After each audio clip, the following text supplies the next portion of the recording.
yang dipersatukan Allah, janganlah diceraikan manusia. Itu yang kita baca tadi itu.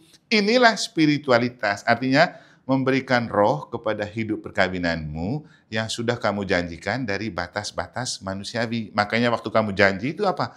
Dalam suka dan duka, untung dan malang, sehat dan sakit, utang dan tidak. Gitu.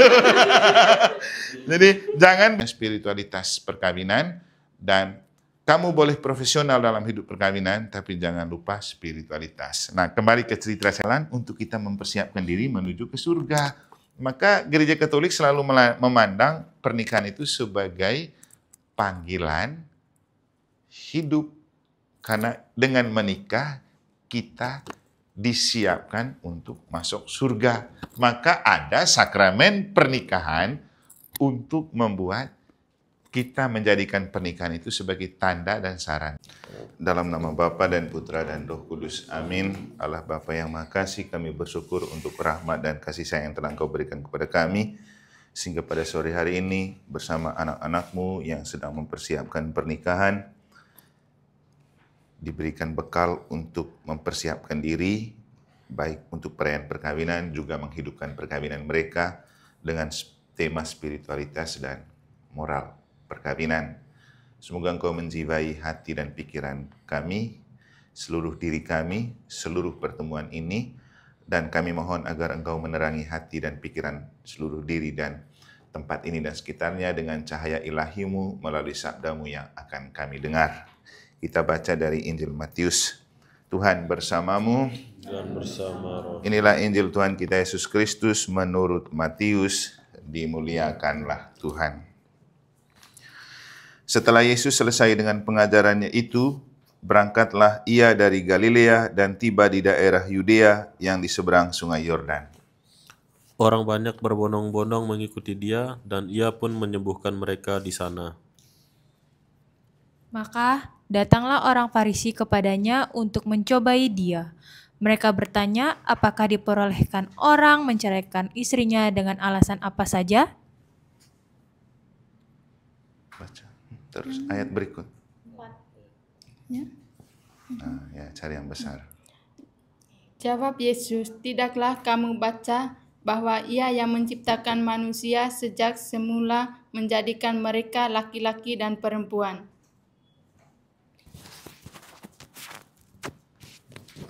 Dalam firman-Nya, sebab itu laki-laki akan meninggalkan ayah dan ibunya dan bersatu dengan istrinya sehingga keduanya ini menjadi satu daging.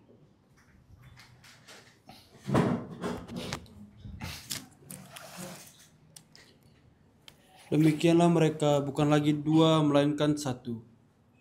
Karena itu, apa yang telah dipersatukan Allah tidak boleh diceraikan manusia. Kata mereka kepadanya, jika demikian, apakah sebabnya Musa memerintahkan untuk memberikan surat cerai jika orang menceraikan istrinya?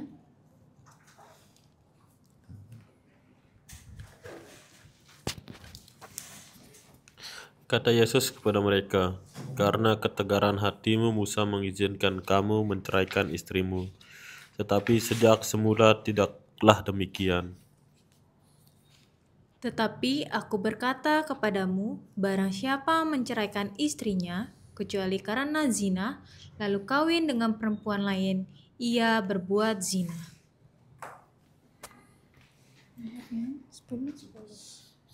Murid-murid itu berkata kepadanya, jika demikian halnya hubungan antara suami dan istri, lebih baik jangan kawin. Akan tetapi, ia berkata kepada mereka, tidak semua orang dapat mengerti perkataan itu, hanya mereka yang dikaruniai saja.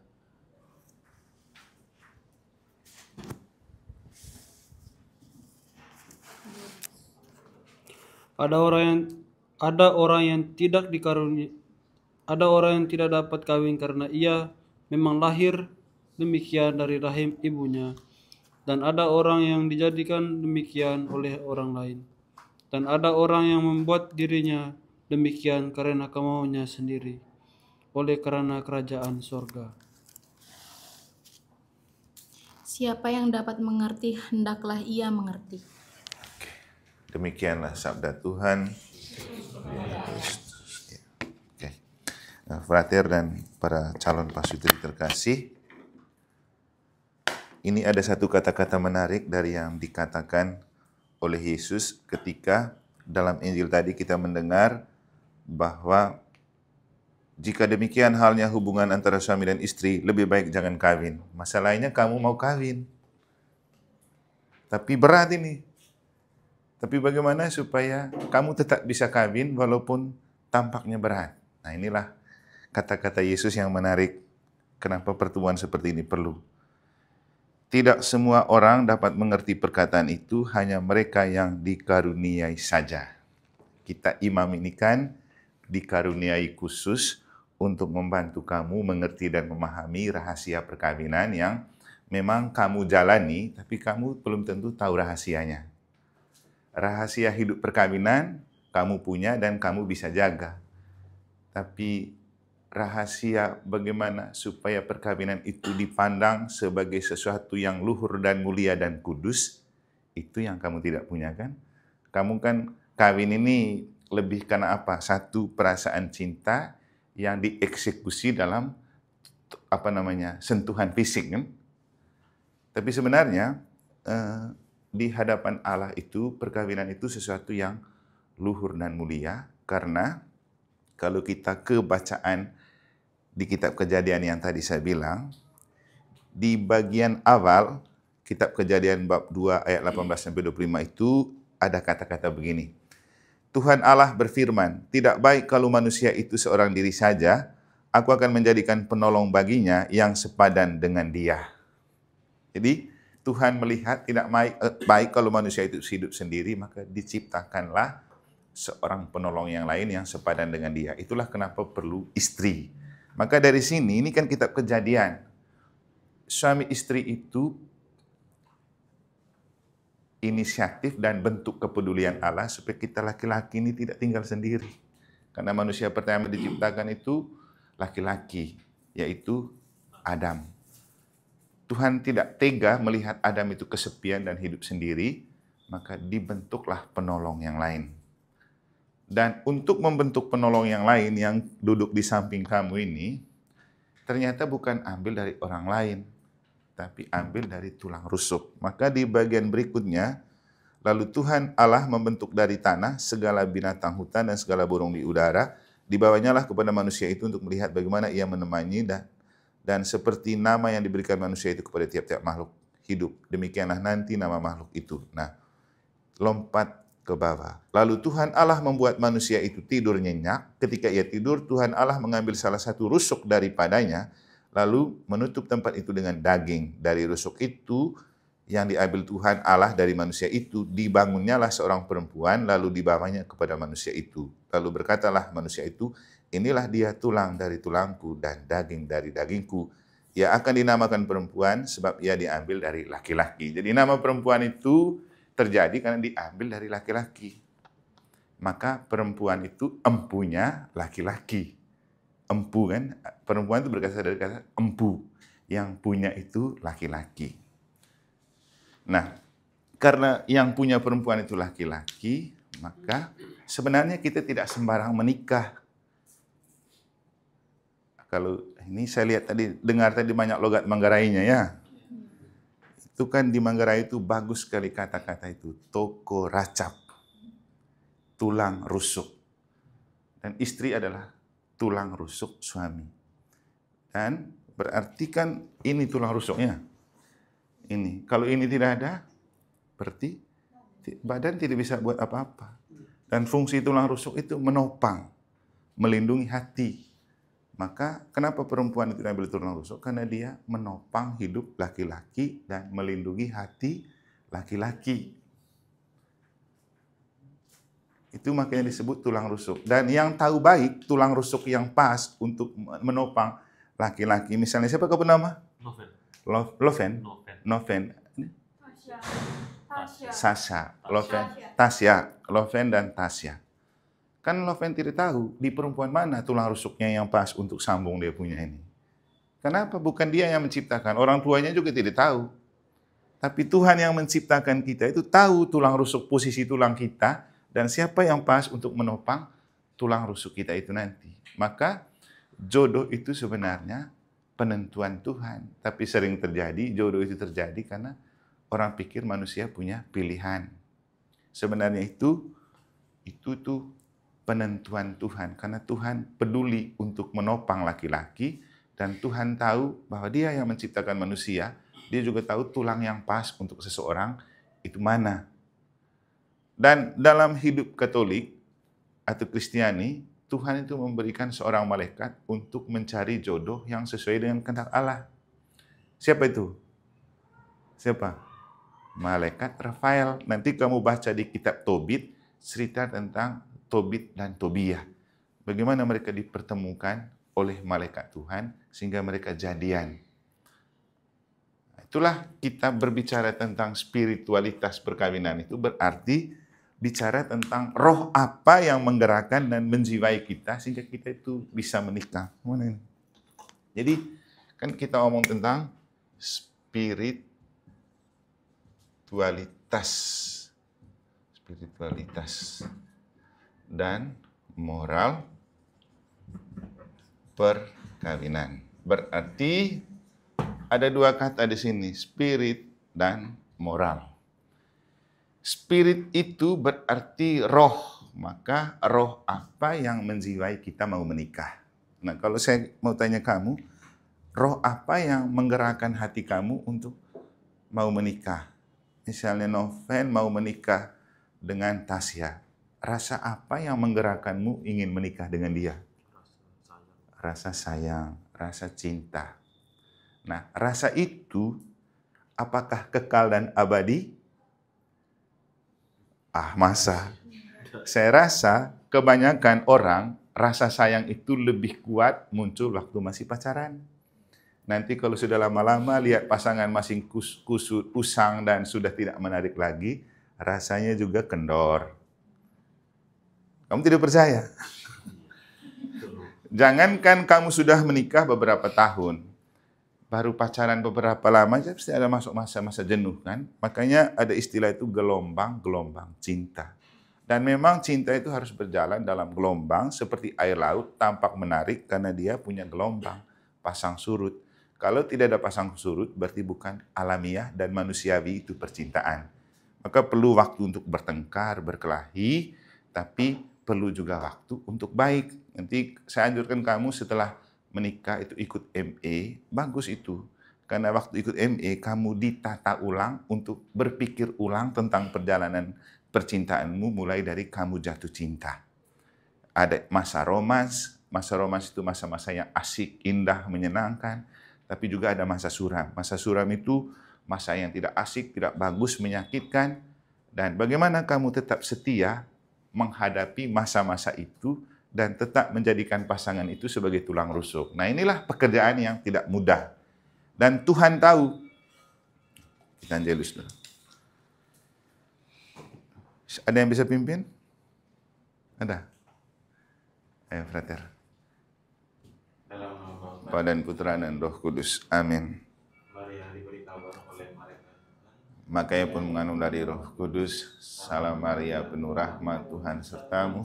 Terpujilah engkau di antara wanita, dan terpujilah buah tubuhmu Yesus. Santa Maria, Bunda Allah, doakanlah kami yang berdosa ini, sekarang dan waktu kami mati. Amin. Terjadilah padaku menurut perkataanmu. Salam Maria, penuh rahmat, Tuhan sertamu. Terpujilah engkau di antara wanita, dan terpujilah buah tubuhmu Yesus. Santa Maria, Bunda Allah, doakanlah kami yang berdosa ini, sekarang dan waktu kami mati. Amin. Dan tinggal di antara kita, Salam Maria, penuh rahmat, Tuhan sertamu. Terpujilah engkau di antara wanita, dan terpujilah buah tubuhmu Yesus. Santa Maria, Bunda Allah, doakanlah kami yang berdosa ini, sekarang dan waktu kami mati. Amin. Supaya kami dapat menikmati janji Kristus. Tuhan, karena kabar dari malaikat kami mengetahui bahwa Yesus Kristus Putramu telah menjadi manusia. Kami mohon curahkanlah rahmat-Mu ke dalam hati kami, supaya berkat sara dan salibnya, kami penuh kepada kebangkitan yang mulia, karena Kristus juga Tuhan kami. Amin. Dalam nama Bapa dan Putra dan Roh Kudus. Amin. Oke. Sebelum lanjut, ini saya bawa Frater. Frater pun juga mau belajar, dia juga biar tahu tentang spiritualitas dan moral perkawinan, karena mereka lagi belajar. Frater, mereka belum sampai di tahap tentang spiritualitas perkawinan dan moral. Moral umum sudah ada, moral perkawinan belum ya Frater. Karena itu akan diterima kalau masuk tingkat 5 dan 6, persiapan untuk mereka melayani sebagai pastor. Maka sekarang dia sudah bisa dapat lebih cepat, dan itulah untungnya Pak praktek di paroki. Saya minta Frater itu karena nanti saya minta tolong Frater men-sharingkan pengalaman dia, bagaimana dia sebagai anak Brimob, dari nikah campur antara orang Solor dan orang Sumba di Bali, membuat dia juga merasa tertarik untuk menjawab panggilan Tuhan. Karena orang mau masuk seminar itu tidak mudah untuk anak kolongnya. Anak kolong ya dididik dengan gaya tentara dan polisi itu rata-rata dalam tanda kutip nakal. Tapi kalau sampai mereka masuk seminari dan jadi imam itu luar biasa. Itu kan tidak terlepas dari campur tangan orang tua. Nah, kita nanti dengar dari Frater bagaimana bapaknya seorang Brimob dengan mamanya telah membentuk hidup rohani Frater dan adik-adiknya. Dia kan anak sulung, punya 2 orang adik, dan bagaimana mereka membangun hidup rohani itu yang kita sebut dengan spiritualitas perkawinan dan moral. Karena ini 2 hal yang sangat penting untuk perkawinan itu berjalan langgeng dan sukses. Tidak hanya untuk pasutri, tapi untuk anak-anak juga. Karena kalau bicara perkawinan bukan lagi tentang seorang pria dan seorang wanita, tapi juga terikat dengan anak-anak, orang tua dari suami, orang tua dari istri. Nah, disitulah ribetnya nanti. Karena makin banyak hati dan rasa yang akan hidup dalam sebuah hidup perkawinan.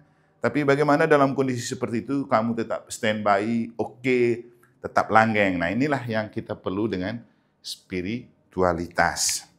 Jadi roh apa yang menggerakkan kamu? Tadi Noven bilang ada rasa cinta, ada rasa sayang, makanya dia tergerak untuk memilih dia menjadi pasangan. Kita semua yang lain pasti juga tergerak oleh rasa itu. Tadi waktu menikahkan pasangan yang beda agama, satu Katolik, satu Hindu, saya juga bercerita kepada mereka bahwa rasa kita itu, rasa cinta dan rasa sayang itu milik manusia dan sebatas perasaan manusia, dan itu sangat alamiah. Bahkan ke Frater itu saya bilang gini, Frater ngajar di SMA, pasti bertemu dengan banyak cewek dan anak-anak menarik. Saya bilang, boleh jatuh cinta tapi jangan jatuhkan panggilan. Karena kan manusiawi, kita jadi imam juga kan punya perasaan seperti, kalau tidak punya perasaan seperti jatuh cinta, itu tidak normal juga manusianya. Jadi boleh jatuh cinta tapi jangan jatuhkan panggilan. Kenapa? Ada yang lebih dari sekedar rasa cinta, yaitu kasih. Kasih. Maka menikah juga jangan hanya sebatas pada rasa cinta. Karena rasa itu akan lekang oleh waktu. Seperti tadi yang saya bilang, nanti besok-besok tampak kusut, loyo, kusam, sudah tidak menarik lagi. Belum lagi terkontaminasi dengan lihat mungkin asik dengan orang lain. Kan perasaan kita semakin terganggu dan bisa membuat kita jenuh dan bosan untuk punya rasa cinta kepada pasangan. Itu pasti. Tapi bagaimana supaya dalam dalam hal-hal seperti itu, kita mengerti bahwa itulah gelombang-gelombang cinta dan roda kehidupan, hidup perkawinan. Dan dalam kondisi seperti itu, kita punya jiwa itu tetap aman, tetap kuat, tetap menerima kenyataan itu sebagai bagian dari perjalanan hidup menikah. Mungkin ada yang pernah dengar cerita ketika ada satu anak usia 10 tahun di Filipina pernah membuat surat kepada Paus Fransiskus, dan dia ingin ketemu tapi tidak sempat. Lalu dia kirim suratnya dan dijawab oleh Paus. Isinya, Bapak Paus, bagaimana saya menghadapi orang tua saya yang setiap hari bertengkar terus di dalam hidup sebagai suami istri? Paus kasih jawab, terima kasih untuk pertanyaan Mona. Saya hanya mau bilang begini, Bapak Mama yang menikah itu bukan orang sempurna. Mereka lahir dari orang tua yang tidak sempurna, diciptakan dengan kelebihan dan kekurangan. Dan kalau ada pertengkaran, itu adalah bukti mereka itu bukan malaikat yang menikah. Mereka manusia yang tidak sempurna. Hingga pasti ada pertengkaran, percecokan dalam hidup perkawinan. Itu baru perkawinan yang manusiawi. Tapi, apapun bentuk pertengkaran dan percecokan, jangan itu dijadikan sebagai titik akhir.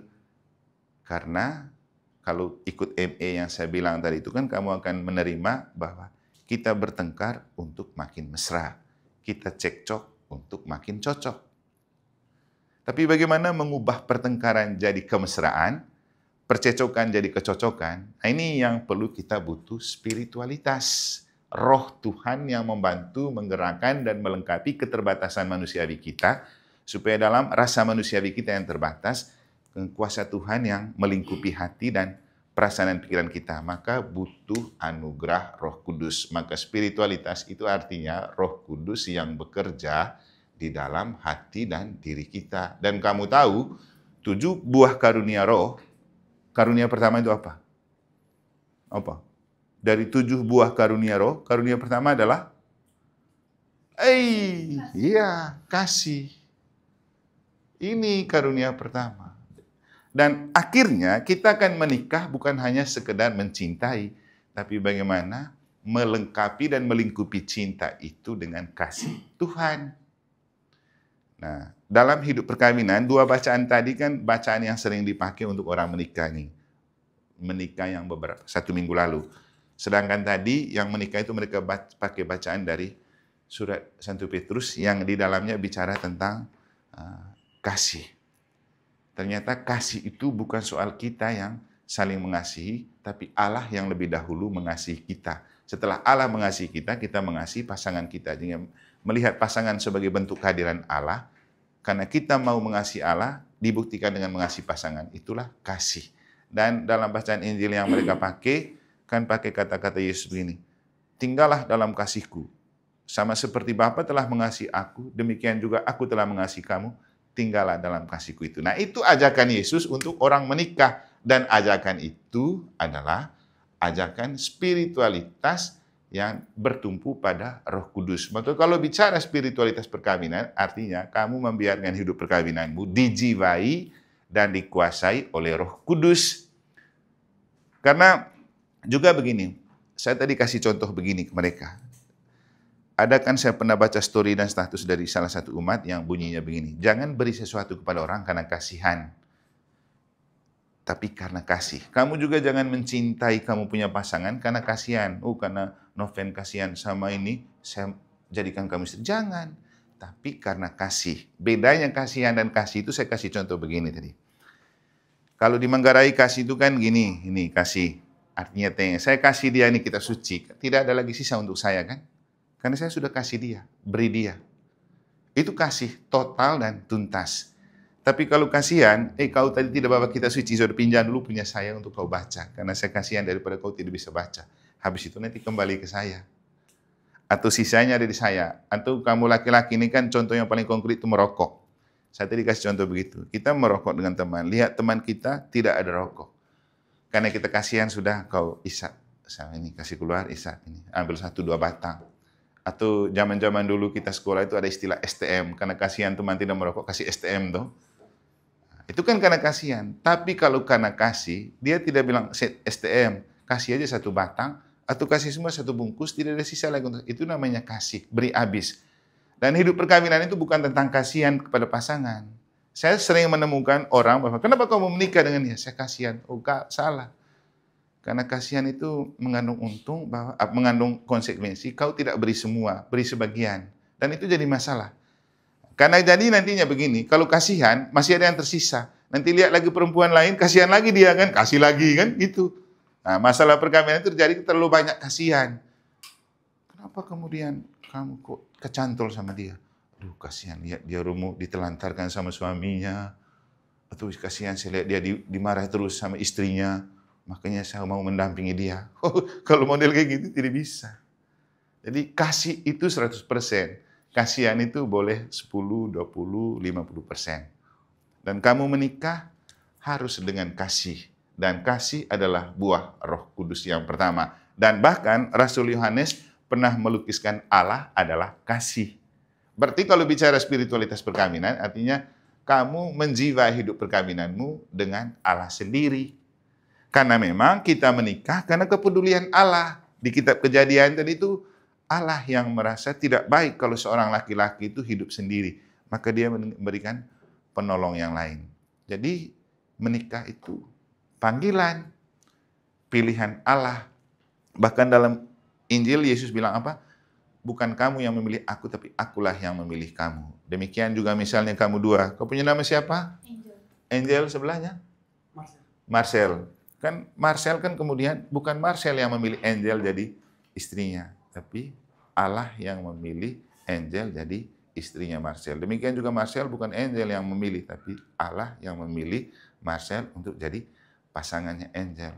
Pilihan Allah. Jadi menyadari hidup perkawinan itu pilihan Allah, itu yang membuat spiritualitas perkawinan itu penting. Belum lagi bicara tentang moral lagi lain lagi nanti. Moral ini tingkah laku manusia, sedangkan spiritualitas itu produknya Tuhan. Nah, yang jadi masalah, manusia sering terjebak dalam bahaya, mana yang bermoral, mana yang tidak bermoral. Moral itu tentang akhlak dan tingkah laku. Mana yang beradab, mana yang biadab. Ya kan? Dan dalam hidup perkawinan, sering kita menemukan bahwa persoalan terjadi kalau orang sudah mulai biadab. Kan? Sudah mulai biadab. Tapi bagaimana orang menyadari bahwa itu tidak baik untuk dilakukan? Butuh kejernihan hati dan hati nurani. Karena fungsi hati nurani kan untuk membedakan mana yang baik dan mana yang buruk. Tapi bagaimana hati bisa membedakan ini baik, ini buruk? Kalau hati tidak diterangi oleh Roh Kudus. Maka perlu menerangi hati oleh Roh Kudus, supaya Roh Kudus bantu untuk kita mengerti ini baik, ini tidak baik. Karena masalah terbesar untuk kamu yang menikah di zaman ini adalah semua hal yang kamu suka, kamu anggap baik. Isi togel kamu suka, kamu lalu menganggap bahwa itu baik dan lupa untuk perhatikan istri. Padahal itu sudah tidak bermoral tuh, bahwa kamu melakukan sesuatu yang tidak baik, baik menurut kamu belum tentu baik untuk orang. Nah, kalau orang yang punya hati nurani dan ada Roh Kudus di hatinya, dia akan tahu bahwa perlakukanlah orang lain seperti kamu ingin diperlakukan. Atau yang dalam bahasanya itu rasa empati. Coba merasakan apa yang dirasakan oleh orang lain. Dan ini berat. Saya harus merasakan apa yang dirasakan oleh frater. Supaya mengerti dan memahami dia. Karena kalau kita mau mengerti dan memahami pasangan, harus kita tahu rasanya. Tidak boleh mati rasa. Harus peka. Peka membaca perasaan pasangan. Perasaan pasangan saya kok lagi murung. Pasti ada sesuatu yang tidak beres. Harus ada kepekaan. Tapi sekarang kan banyak orang yang tidak peka. Lihat murung, dia pergi, dia kasih tinggal lagi. Kau sini, saya mau pergi.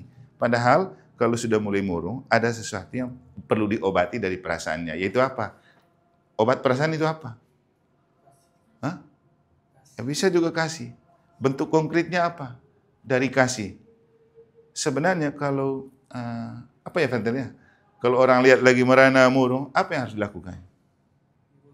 Hah?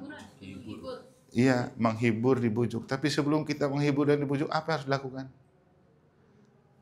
Temani. Sekarang kan susah. Mana ada orang mau temani orang yang lagi murung dan muram? Bahkan memakai kesempatan itu untuk dia alasan pergi. Kan kau lagi marah, saya pergi sudah. Itu padahal kalau orang murung tuh butuh perhatian. Butuh perhatian. Tadi saya nikahkan orang tuh ternyata istrinya itu jatuh cinta sama dia itu karena dia punya perhatian lebih. Perhatian lebih. Dan memang itu yang paling penting. Tapi kita tidak akan tahu memperhatikan orang lain kalau kita mati rasa. Sama dengan kita tuh, kalau kita murung, sedih, ada persoalan, kan butuh ditemani. Dan kesulitan terbesar dalam hidup perkawinan nanti, kamu mengalami kesepian karena tidak diperhatikan oleh pasangan. Itulah krisis hidup perkawinan. Tidak punya rasa untuk merasakan apa yang dirasakan oleh pasangan. Kenapa dia tidak mampu? Karena dia tidak pernah menempatkan diri bahwa pasangan itu adalah bagian dari dirinya. Nah, maka kembali ke tadi, kalau suami merasa istri adalah bagian dari dirinya, memangnya kau rela istrimu merana. Kan tulang rusuk kita ini. Ya, kami sama frater ini, saya sering guyon gini, saya kenapa tidak mau menikah? Karena memang saya tidak mampu menjaga perasaan pasangan saya.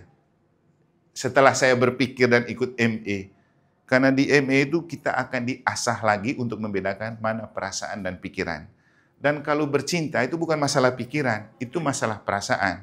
Kami ini dengan frater mereka itu disekolahkan untuk pakai pikiran. Padahal kalau soal merasa dan memperhatikan tidak bisa pakai logika dan pikiran. Tidak masuk akal kau sedih sembarang. Tidak bisa. Kalau orang sedih, ada sesuatu yang tidak beres dengan dirinya. Tidak bisa kita pakai logika, tidak masuk di akal saya, kau sedih-sedih sembarang saja. Tidak bisa. Harus coba merasakan. Jadi kami ini tidak dididik untuk itu. Makanya kalau banyak yang nikah sama ekstrater, nanti kau kesepian juga ditinggal. Dia tidak mengerti bagaimana caranya mencintai.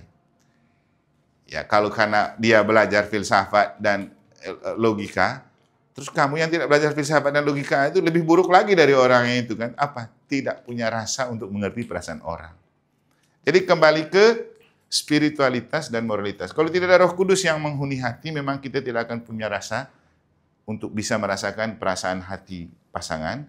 Dan kalau soal moral ini baik atau tidak baik, soal etiket, kita tidak akan pernah merasakan bahwa yang kita lakukan itu tidak baik kalau kita mati rasa.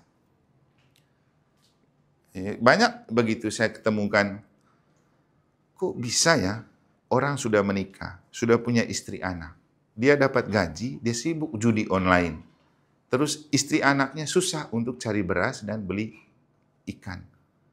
Datang ke sini, setiap kali ada pembagian dari PSE, dapat. Lalu saya tanya, emang kenapa mereka ini tidak punya kerja suaminya? Ada Romo, tapi gajinya tidak pernah diketahui sama istri dan anak. Loh, kau terima gaji pakai untuk isi togel dan judi online. Terus kau menikahin orang, tidak mau caranya, tidak tahu. Itu kan karena mati rasa. Coba, kau sudah ambil anak orang. Itu adalah tulang rusukmu. Kau sudah nikah, ada anak. Baru setelah itu, kau sibuk, kau punya uang pakai untuk kau judi online dan isi togel. Kau punya perasaan di mana sih? Itu kan karena orang sudah mati rasa. Jangan lagi bicara moral, tidak ada moralnya. Kemarin saya nonton video kalau kamu nonton di YouTube itu ada kontennya Bang Zulfan. Ada satu orang Timor, saya lupa dia kumis-kumis, baru ikat rambutnya, dia relawan Jokowi. Mungkin Pater ingat tuh, ada Bang siapa namanya, kecil-kecil dia, ngeri sekali. Jadi kan mereka ini kelompok yang sudah kecewa dengan keputusan Prabowo, dengan amnesti dan abolisinya untuk Hasto dan Lembong. Jadi mereka merasa itu mengkhianati janji waktu kampanye untuk memberantas korupsi. Nah, karena mereka kecewa, lalu mereka buat sebuah komentar gitu. Komentar. Dan ada banyak komentarnya, nanti bisa cek dulu tuh di YouTube-nya Bang Zulfan itu. Nah, yang menarik untuk saya di bagian akhir ketika anak sulungnya yang disebut Mulyono kan dia yang hostnya. Dia tanya, terus apa yang kamu harapkan dan kamu pesan untuk presiden? Karena dia merasa presiden ini pengecut, tidak sesuai dengan janjinya. Seorang jenderal kok takut gitu. Tidak sesuai dengan yang dia bilang akan berantas korupsi, malah kasih mengampuni koruptor. Dia bilang apa? Satu saja anjuran saya terakhir. Kalau kita di sekolah atau di mana-mana itu ada namanya kotak P3K. P3K itu apa? Pertolongan pertama pada kecelakaan. Dan presiden perlu P3K. Apa itu P3K? Dia harus punya seorang istri. Supaya kalau ada begini-begini, dia tanya dulu istrinya. Ma, boleh nggak saya putuskan begini? Ya, jangan dia menganggap bahwa perempuan lain itu istrinya. Memang agak sinis juga sih. Mungkin dia berpikir bahwa yang dia bantu itu dia anggap seperti itu istrinya. Karena dia harus punya istri. Supaya kalau ada isu seperti ini, dia tidak putuskan sembarang karena kepentingan politik. Dia tanya dulu istrinya, Ma, boleh nggak saya putuskan gini? Saya lalu teringat pada Pilatus yang mau menghukum Yesus. Dia tanya kepada istrinya, Claudia. Claudia bilang apa? Kau jangan salibkan orang itu. Itu bahaya untuk kau. Sudah istrinya omong baik. Tapi dia tidak dengar kan? Hasilnya apa? Dia buat keputusan yang salah dan itu sangat merusak. Karena tidak dengar istri dan betapa pentingnya istri. Jadi itu saya rasa menarik juga dia punya masukan tuh. Dia suruh supaya Prabowo itu harus punya istri, supaya kalau ada mengambil keputusan, tanya dulu istrinya. Ya, saya rasa memang banyak suami sekarang yang mengambil keputusan tanpa tanya istri. Toh. Kamu pacaran aja pernah ditanyain? Huh? Kalau tanya yang lain-lain gesit laki-laki nih. Kalau tanya yang berhubungan dengan, bagaimana perasaanmu sekarang? Bagaimana kamu masih bisa begini begitu? Jarang. Jadi itu yang dimaksudkan dengan penopang hidup. Ketika kita galau, gabut, dan susah mengambil keputusan, disitulah kita butuh suara istri. Dan dia bilang apa? Kan ada kata-kata bijak. Di balik suami yang sukses, ada istri yang hebat. Nah, dulu, zaman Soeharto, dia tidak sembarang juga mengambil keputusan. Kan dia punya istri yang hebat, yaitu Ibu Tin. Ibu Tin kan ceritanya dia Katolik itu. Dia sering berdoa. Ibu Tin Soeharto. Nah, sama kayak sekarang nih. Istrinya Gibran itu kan dari Katolik itu, Sylvia itu. Makanya kalau melihat Gibran itu, dia juga agak hati-hati dan dia kemana-mana itu sangat menghargai agama lain kan. Event-event seperti yang Katolik-Katolik itu dia selalu datang. Kemarin waktu Kardinal ulang tahun ke-75 kan dia datang. Itu. Karena istrinya. Dan saya rasa pasti dia selalu tanya. Dan saya rasa gitu kita punya hidup laki-laki di tempat usaha dimanapun. Pulang selalu tanya istri. Saya punya orang tua itu sudah usia pernikahan 51 tahun sekarang. Bapak saya kan suka jalan-jalan. Memang dia suka jalan dan orangnya banyak bergaul. Tapi mama saya itu tidak pernah jalan jauh. Naik motor pun mabuk. Kecuali waktu saya habis di Bali dia bisa jalan. Dan apa yang dia omong? Hati-hati kalau pergi ke omong sama orang. Jangan terlalu beri habis. Nanti kamu dihabisin. Jadi hati-hati bergaul, hati-hati berbicara. Padahal dia tidak pernah keluar, dia di rumah terus. Tapi dia mengingat, juga anak-anak dia bilang, kalau bergaul sama orang jangan terlalu akrab. Nanti besok-besok kamu sudah ceritakan semua sama orang yang kamu akrab, kamu sudah baik, setelah itu dia bongkar atau dia balikin tidak baik sama kamu. Jadi yang biasa-biasa saja. Saya bilang benar juga ini. Karena kadang-kadang kita itu kan jor-joran. Kami itu tipe keluarga yang mudah bergaul dan royal. Tapi itu kadang-kadang menjebak kita sendiri. Kan banyak begitu, kita baik-baik sama orang, kita ceritakan ke semua, kita kasih semua, besok-besok giliran bertengkar sedikit, pasti yang kita sudah omong itu dia omong ke orang lagi. Kan banyak begitu. Tapi kalau omong ke istri, tidak mungkin istri menjual suaminya toh. Ya memang juga sangat tergantung pada istri ini mau nggak jaga suami. Kadang-kadang istri zaman sekarang juga ember bocor ya. Cepat sekali bikin gosip. Cerita-cerita tentang ini. Jadi dengan itu saya mengharapkan kamu itu kalau kita bicara spiritualitas, maka kita bicara tentang Roh Kudus dengan buah pertama kasih untuk memelihara hati dan pikiran dan jiwamu dalam merabat hidup perkawinan. Juga kalau bicara moral tentang etika, membedakan mana yang baik dan buruk, juga butuh bantuan Roh Kudus agar kita punya hati dan suara hati tetap tajam. Nah, kemarin saya minta di seksi keluarga untuk bagian spiritualitas dan moralitas ini saya beri terakhir. Kenapa saya beri terakhir? Karena ini adalah pelengkap dan pelindung dari seluruh pergulatan yang kamu sudah dalami dengan tema-tema yang lain. Karena itu, sebenarnya yang ingin saya mau katakan di bagian sekarang itu adalah begini. Menurut kamu, menikah atau hidup bersuami istri itu profesional, profesi atau panggilan? Ini, menikah. Kamu kan mau menikah nih, makanya KPP itu. Menikah. Ini profesi atau panggilan? Ini konsep penting. Kamu harus tahu, kamu menikah karena profesi atau karena panggilan. Frater tahu, apalagi kita ya, kan kita tidak KPP. Tapi Frater juga perlu tahu supaya kasih pemahaman ke orang. Ini yang tidak ada di buku dan orang tidak akan pernah dapat. Menikah itu profesi atau panggilan? Panggilan. Panggilan. Oke. Sepakat semua panggilan? Berarti kan kamu nyimak tadi bagian awal karena Tuhan yang punya inisiatif tuh untuk memanggil dan memilih kita menikah. Tapi memang dalam ajaran Katolik sakramen itu terbagi dalam 3 bagian: inisiasi, rekonsiliasi, dan pelayanan. Inisiasi itu permandian, krisma, dan ekaristi, komuni. Rekonsiliasi itu sakramen tobat, sakramen minyak suci. Pelayanan itu imamat dan perkawinan. Jadi kita ini sama. Kamu menikah itu panggilan. Kami jadi imam juga panggilan. Panggilan Allah. Tetapi, sama seperti kamu dan kami, ini kan panggilan Allah. Berarti itu anugerah dan rahmat. Tapi jangan lupa, ini kan dari surga nih panggilan. Sementara kita menikah ini ada di dunia. Tidak bisa hanya cukup dengan doa supaya kamu sukses dalam hidup menikah. Ya kan? Kami yang jadi kaum terpanggil sih tidak cukup dengan doa dan misa saja untuk membuat kami menunjukkan bahwa itu kaum terpanggil. Butuh kerja, butuh usaha. Dan kalau bicara dunia, di dunia ini kita harus bekerja dan berusaha dan berjuang. Kan jelas kata Yesus.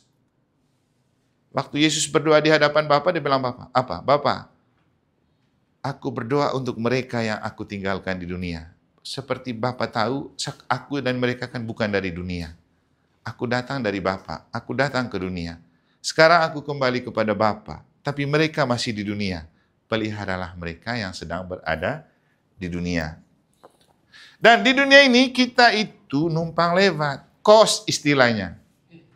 Tidak ada orang hidup terus di dunia kan?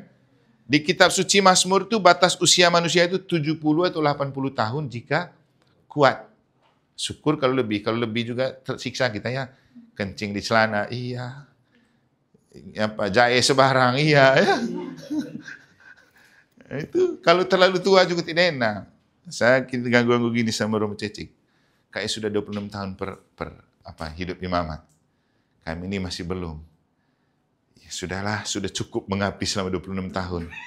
Jangan juga terlalu lama, nanti kita setengah mati. Setengah mati sendiri, jalan harus orang tuntun. Artinya kan kembali ke Tuhan maunya seperti apa. Tapi bahwa di dunia ini tidak ada yang kekal. Pernikahannya juga tidak. Ini kan pernikahan ini jalan untuk kita mempersiapkan diri menuju ke surga. Maka gereja Katolik selalu memandang pernikahan itu sebagai panggilan hidup. Karena dengan menikah, kita disiapkan untuk masuk surga. Maka ada sakramen pernikahan untuk membuat kita menjadikan pernikahan itu sebagai tanda dan sarana menuju Tuhan. Nanti kamu setelah menikah namanya keluarga. Keluarga itu oleh gereja disebut Ecclesia Domestica, gereja rumah tangga. Kan? Jadi supaya melalui keluarga kamu hidup menggereja, dan bersama gereja. Gereja itu kan pintu menuju surga. Dan di dalam gereja, khususnya gereja Katolik, ada Ekaristi. Misa itu adalah perjamuan surga yang ada di dunia, karena itu misa yang kita rayakan itu perayaan bersama para kudus dan malaikat surga yang bisa kita rayakan di dunia. Konsekuensinya, kalau kamu menikah, jangan lupa misa. Jangan kamu pas karena mau nikah baru ikut misa, setelah itu hilang. Nah, bagaimana kamu merawat? Karena tujuan kita itu surga. Kami juga jadi imam dipanggil untuk mempersiapkan diri masuk surga. Kita banyak buat baik itu bukan supaya dipuji, tapi sebagai investasi surga. Contohnya apa? Waktu Yesus mengutus para murid, kan dia kasih berkat dan kuasa. Akhirnya mereka sukses menyembuhkan orang, membangkitkan orang mati, mengusir setan, lalu mereka pulang. Mereka bilang apa? Guru, kami sudah sukses mengusir setan, menyembuhkan orang sakit, pokoknya membangkitkan orang mati. Lalu Yesus bilang apa? Oke, kamu senang dan bahagia karena kesuksesan itu, oke. Tapi yang terpenting, kamu berbuat baik, karena dengan perbuatan baik itu namamu terdaftar di surga. Kita menikah, kita buat baik kepada istri dan anak-anak dan keluarga, bukan supaya dipuji oleh pasangan, tapi dengan itu kita terdaftar di surga. Semua pasti mati. Tapi kita mempersiapkan diri menuju surga itu lewat lewat hidup perkawinan. Tapi itu tadi, jangan lupa, kita itu bukan menikah di langit. Kita itu menikah dan tinggal di dunia. Dunia dengan segala macam kenyataan dan tantangan hidup. Dan kita harus eksis, tahan banting, dan tahan uji di sini. Dan supaya eksis, tahan banting, dan tahan uji di sini, kita butuh profesionalitas. Bagaimana menjadi seorang suami yang profesional? Bagaimana menjadi seorang istri yang profesional? Nah, ini yang perlu kamu belajar ketika beberapa hari ini kamu melewati beberapa tema KPP. Kan sudah banyak tuh bagaimana mengatur ekonomi rumah tangga, cerita-cerita dari pasutri-pasutri yang membekali kamu. Saya sengaja mereka lebih dahulu karena mereka sudah berpengalaman dalam pernikahan dan hidup perkawinan dan dianggap sudah profesional. Jadi pasutri yang diminta untuk memberikan kamu KPP itu dianggap sudah profesional. Profesional itu artinya apa? Sudah tahu rasanya menjadi seorang suami, sudah tahu rasanya menjadi seorang istri. Kan kamu sudah dengar banyak cerita mereka kan? Jadi supaya kamu juga dipersiapkan jadi pasutri yang profesional, maka mereka membagi cerita dan pengalaman dan pengetahuan mereka tentang bagaimana menjadi suami istri dalam suka dan duka, untung dan malang, sehat dan sakit. Nanti kan yang paling penting waktu kamu menikah itu janji dan kesepakatan itu. Misalnya, coba kamu dua ke sini. Nih. Kan ini ritus penting kamu menikah. Jadi menikah itu bukan soal romonya yang memimpin misa, tapi yang kamu buat seperti ini. Kamu dua ke sini. Nanti kan kamu berjabatan tangan. Nah, gitu. Contoh. Sekarang, siapa sudah kau bernama tadi? Marcel. Kau kan akan berjanji berhadapan dengan siapa namanya? Angel dan Marcel. Coba. Marcel, ini kan yang kau baca ini, kesepakatan nikah. Ini yang paling penting nih. Jadi, coba kau baca kau punya janji ini di hadapan Romo dan hadirin. Coba kau baca. Sebut kau bernama. Saya, ya. Coba. Hah? Oh, boleh, oh. Ya.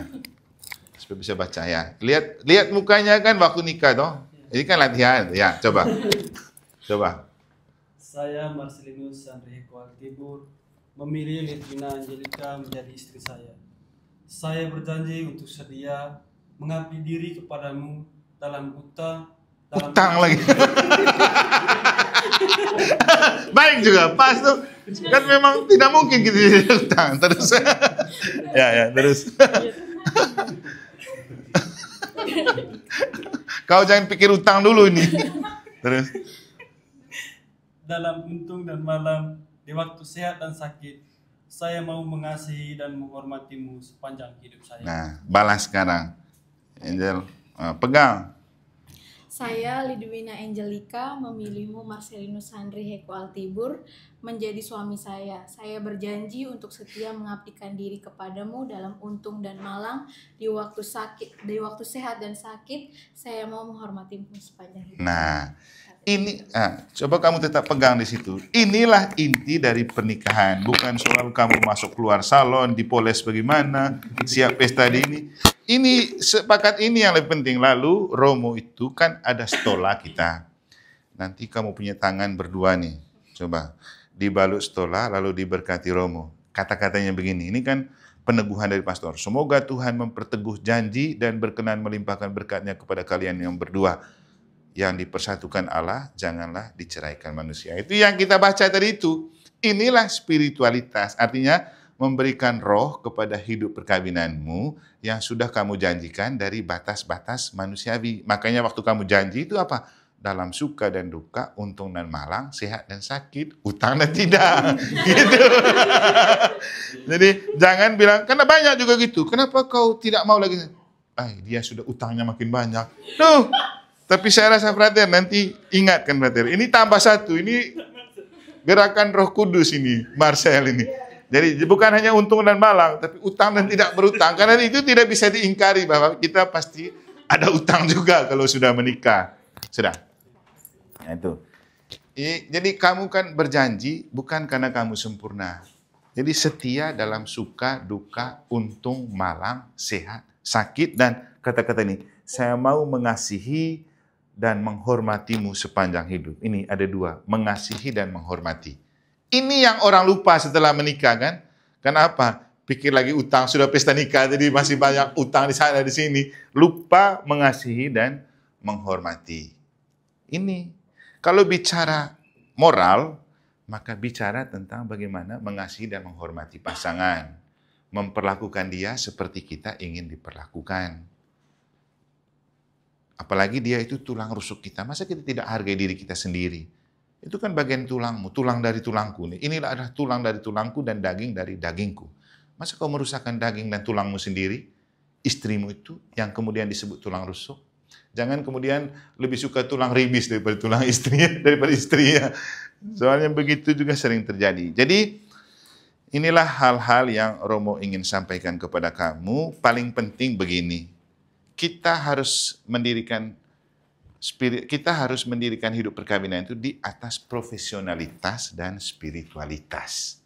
Bahwa sebagai pasutri yang ada di dunia, kamu perlu profesional. Suami harus profesional, kerja, istri juga begitu. Jadi harus punya kompetensi. Tidak bisa kamu cukup dengan, seperti saya bilang tadi, tidak cukup dengan doa apa segala macam. Harus kerja. Dan kitab suci juga sudah menulis, yang tidak kerja jangan diberi makan. Berdosa itu sudah menikah dan tidak kerja. Untuk apa menikah? Harus bertanggung jawab. Jadi bagaimana menjadi suami profesional, bagaimana menjadi istri profesional, bisa kamu tanya lagi ke mereka yang sudah mendampingi kamu, atau kamu kan punya orang tua, kamu juga punya istilahnya role model dalam hidup perkawinan. Penting itu, makanya kamu itu cari bapak mama saksi, harus bisa menjadi role model, model untuk kamu menjalani hidup perkawinan. Mereka dianggap pantas, layak, bisa saling meneguhkan dan menguatkan, dan bisa mendoakan kamu. Bukan hanya asal ada ya. Nanti kalau kamu ada masalah, orang pertama yang kamu ceritakan selain pasangan itu ke mereka. Dan mereka bisa jaga, dan mereka bisa bawa dalam doa. Makanya jangan sembarang itu cari bapak mama saksi. Nah, kami para imam pun, kami lagi di Unio itu, Ikatan Imam-Imam Unio se-Indonesia, karena saya masuk pengurus juga di OGF. OGF itu Ongoing Formation, formasi yang berkelanjutan untuk seorang imam. Walaupun sudah lama jadi imam, harus selalu ada ongoing formation, formasi berkelanjutan. Kamu hidup menikah juga harus ada ongoing formation, pembinaan lanjut untuk hidup perkawinan. Tapi sekarang kan habis KPP ini nanti habis kan? Padahal perlu. Kita para Romo tuh retret, rekoleksi, frater juga. Nah, kemarin kami di Bandung tuh OGF untuk imam usia 10-25 tahun. Kemudian pulang dari sana ke Sumba untuk imam di bawah 10 tahun. Apa yang mau dikatakan? Imam, biar kita sudah tua pun, seperti mereka Romo Cece dan sudah sesepuh, memang makin lama jadi imam, makin profesional karena sudah makan garam kan.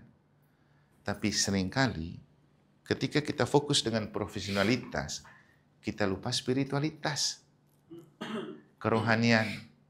Kamu juga hidup menikah, makin paten dan makin matang hidup berkeluarga dari segi ekonomi dan dari segi yang lain-lain. Tapi masalahnya spiritualitas oke enggak? Nah, masalah perkawinan ini banyak terjadi ketika dari segi ekonomi orang sudah matang dan mapan, tapi belum tentu bahagia tuh. Banyak pasangan yang kita lihat rumah sudah ada, mobil sudah ada, usaha sudah oke. Tapi banyak juga masalah di situ kan. Menemukan cerita tentang istri merana, tidak bahagia, punya rumah bagus tapi berkelahi terus, tidak tidur sama, kan banyak begitu sekarang. Jadi di balik rumah mewah, belum tentu dia bahagia ada di dalamnya. Sama waktu kita pergi misa di mana itu frater ya? Lihat rumah bagus di situ. Lalu kita pas lagi kumpul sama frater-frater, lihat rumah bagus seperti villa, muncul pertanyaan, mereka bahagia nggak tinggal di dalam rumah itu? Ya memang seringkali begitu. Belum tentu dia bahagia. Apa yang membuat orang bahagia? Spiritualitas. Karena kamu menikah, tujuan utamanya apa? Untuk saling membahagiakan. Dan supaya bahagia tidak bisa dijamin dengan materi dan uang. Boleh punya banyak uang, boleh punya banyak materi. Senang, puas, tapi bahagia enggak? Nah, kan justru banyak orang yang pasangan itu selingkuh karena dia secara material dan uang dia banyak. Dia bisa pergi kemana saja, masuk keluar hotel kan, karena uang banyak. Tadi itu bagus sekali pertanyaan Romo Iron, ya frater ya, waktu menikah itu. Ada pertanyaan tentang bagaimana apa? Pokoknya ada tadi, intinya bagaimana supaya bahagia tapi tidak tergantung pada materi dan uang. Bapak, itu penting untuk hidup pernikahan, tapi jangan menggantungkan kebahagiaan kepada materi dan uang. Karena yang membuat kita bahagia itu adalah Tuhan. Bahagia. Sabda bahagia dari Tuhan. Kalau kita ikut misa zaman dulu kan, kita tahu kalau kita misa, yang memberikan kita bahagia itu apa? Sabda Allah dan komuni. Dulu kan setelah baca Injil, ada kata-kata begini, berbahagialah orang yang mendengarkan sabda Tuhan dan tekun melaksanakannya. Sabdamu adalah jalan kebenaran dan hidup kami. Karena sabda Allah itu sumber kebahagiaan. Makanya ada sabda bahagia di bukit. Kemudian sebelum kita terima komuni, Romo bilang apa? Lihatlah anak domba Allah, lihatlah dia yang menghapus dosa dunia. Berbahagialah saudara-saudari yang diundang ke perjamuan. Kita terima itu untuk bahagia. Makanya saya bilang tadi, kalau mau bahagia, jangan lupa misa. Jangan jadi pasutri yang setelah menikah hilang dan tidak pernah muncul lagi ikut misa. Susah memang bahagia. Karena kalau mau bahagia, harus ikut misa. Makanya kamu lihat kami ini biar tidak punya pasangan tetap bahagia tuh. Kenapa? Misa ini ada sabda Allah yang membahagiakan. Yesus bilang apa? Ibuku dan saudaraku adalah mereka yang mendengarkan sabda Allah dan melakukannya. Sudah bahagia dia. Lebih bahagia. Nah, seringkali saya guyon begini. Katanya tujuan menikah itu untuk saling membahagiakan. Tapi faktanya banyak orang menikah lalu tidak bahagia. Lalu untuk apa menikah? Nah, sekarang ini kan banyak single kan. Kita tanya, kok kamu tidak menikah? Kerja oke, pendapatan oke, belum juga nikah-nikah. Apa jawaban mereka? Pasti kamu tahu kan? Ngapain menikah? Repot. Harus mengerti perasaan orang, diatur sana-sini, tidak bahagia. Nah, sekarang kita tahu. Kalau semua orang begini, berarti tidak ada manusia lagi di dunia ini kan? Artinya begini. Nomor satu dari kita menikah itu untuk saling membahagiakan. Dan kalau mau bahagia, tidak bisa kita andalkan kekuatan finansial, kekayaan, materi, dan uang. Kita butuh spiritualitas dan moral. Saya pikir kamu pasti bahagia lihat suamimu, istrimu bertingkah laku baik dan menyenangkan. Pasti suamimu atau pasanganmu lihat kalau kamu menjadi pasangan yang tidak pernah lupa berdoa dalam hidup. Tapi repot juga kalau sama-sama tidak suka doa ya. Jadi dianggap prestasi lagi. Kan kita sama-sama tidak berdoa ini. Sudah, jalani saja. Jangan. Bicara spiritualitas berarti bicara membiarkan hidup perkawinanmu dijiwai oleh Roh Kudus. Karena kalau kamu mau mengasihi seumur hidup seperti janji tadi, maka harus membuka hati dan keluargamu kepada Roh Kudus. Karena Roh Kudus yang akan menganugerahkan kasih membuat kita mampu mengasihi pasangan sampai mati. Jadi saya berjanji untuk mengasihi dan menghormatimu sepanjang hidup. Mengasihi dan menghormati. Kita tidak mampu mengasihi dan menghormati kalau tidak ada bantuan Tuhan, bantuan Roh Kudus lewat doa. Itulah pentingnya spiritualitas perkawinan, dan kamu boleh profesional dalam hidup perkawinan, tapi jangan lupa spiritualitas. Nah, kembali ke cerita saya tadi. Sekarang kami di Unio itu, OGF itu lagi marak bicara tentang menjadi imam yang profesional dan spiritual. Artinya apa? Kami para imam, karena sekolah tinggi, dikasih jabatan ini, jabatan itu, ada yang gelar doktor, profesor, lalu kemudian dia fokus pada memunculkan diri sebagai orang yang profesional di bidangnya. Ajar ini, ajar itu, lupa misalnya. Lupa spiritualitasnya, padahal kita itu rohaniwan. Maka dengan tema profesionalitas dan spiritualitas imam diosesan, kami diingatkan bahwa kita boleh profesional dalam bekerja, tapi spiritualitas dalam hidup. Jadi profesional dalam pekerjaan, tapi spiritual dalam hidup. Supaya kerohanian tetap terjaga. Jadi inilah hal-hal yang saya mau sampaikan kepada kamu. Terima kasih nanti Frater yang akan melanjutkan cerita tentang bagaimana orang tua Frater membangun hidup rohani dalam keluarga, walaupun seorang brimob. Dan bagaimana kemudian mereka bisa mengarahkan sehingga Frater itu pingin masuk seminari. Dan sejauh ini keluarga mereka baik-baik saja karena ada spiritualitas dan moral dalam hidup perkawinan. Itu saja dari saya. Sekian dan terima kasih. Boleh istirahat dulu, nanti lanjut bersama Frater. Kita foto bersama di sini. Berapa jam ini? Pas. 1 jam. Ini Ter, gini aja Ter. Sini. Foto bersama sini loh.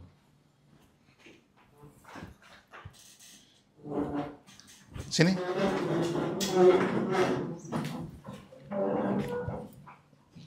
Kamu dua, Bartolomeus Danggur dan Katerina Yana Joyce-nya. Logat ini kental sekali. Mai.